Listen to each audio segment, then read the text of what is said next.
Tu aimerais devenir technologue, soit en architecture ou en génie civil, et sachez qu'on a les deux programmes à la Cité qui sont offerts pour toi.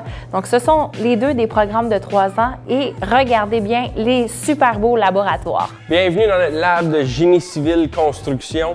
On voit plein de différentes parties de notre laboratoire. Il y a plein de différentes facettes dans le programme de génie civil.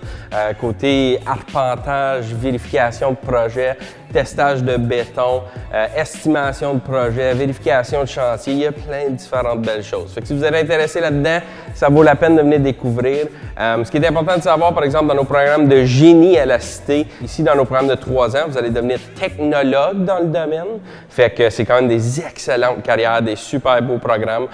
Donc venez découvrir ça, venez voir si c'est pour vous autres. Si jamais on veut poursuivre à l'université, il existe certaines ententes pour le faire. Pour être admissible au programme, vous devez vérifier si vous avez votre bon cours de mathématiques. On m'a aussi dit que si vous cherchez un autre cours que vous pourriez prendre au secondaire pour vous préparer au programme, c'est un cours de physique. C'est pas un critère d'admission pour le programme, mais c'est un bon cours à avoir pour faire ce programme.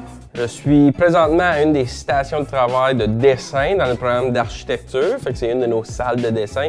Voici une des tables de dessin. Fait que quand on vient à faire les plans, à créer les différents projets en architecture, il y a beaucoup de dessinage, de création, puis avec les règles, les lignes, toute la création de tout ça. Fait que on utilise des laboratoires comme ça ici, des stations comme celle-ci pour faire ces travaux-là.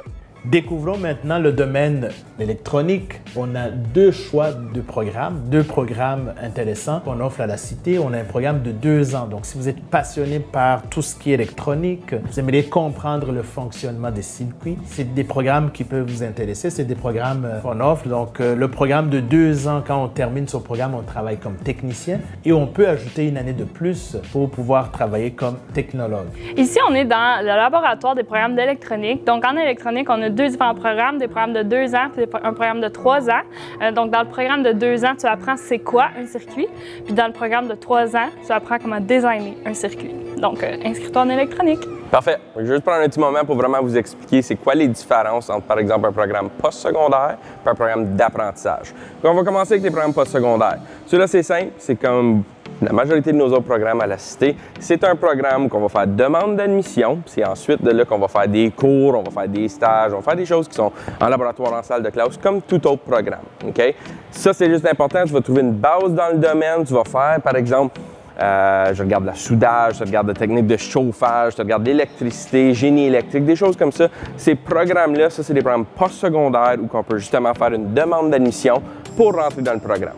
Maintenant, on pousse au programme d'apprentissage. L'apprentissage, ça, c'est numéro 1. On doit avoir un employeur dans le domaine et on doit travailler dans le domaine. Très important. Sans avoir l'employeur, on ne peut pas commencer un apprentissage. Une fois qu'on a l'employeur, c'est là qu'on s'inscrit avec le ministère du Travail.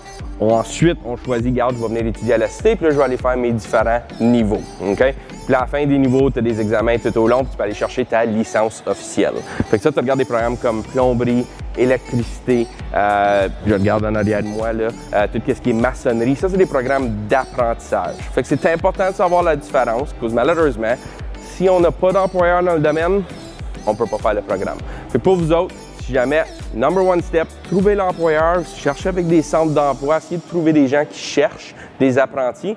Puis un truc comme ça, quand vous allez faire le tour des employeurs, dites que vous êtes intéressé de devenir apprenti. OK? Fait que là, vous allez vraiment démontrer votre intérêt pour aller chercher la licence. Fait que ça, c'est vraiment les 2 différentes options, les 2 grosses différences. Postsecondaire, on fait une demande d'admission, on peut rentrer dans le programme et on peut justement apprendre comme ça. À la suite du postsecondaire, il va falloir faire un apprentissage ou on commence directement avec l'apprentissage si on a un employeur. C'est parti comme ça.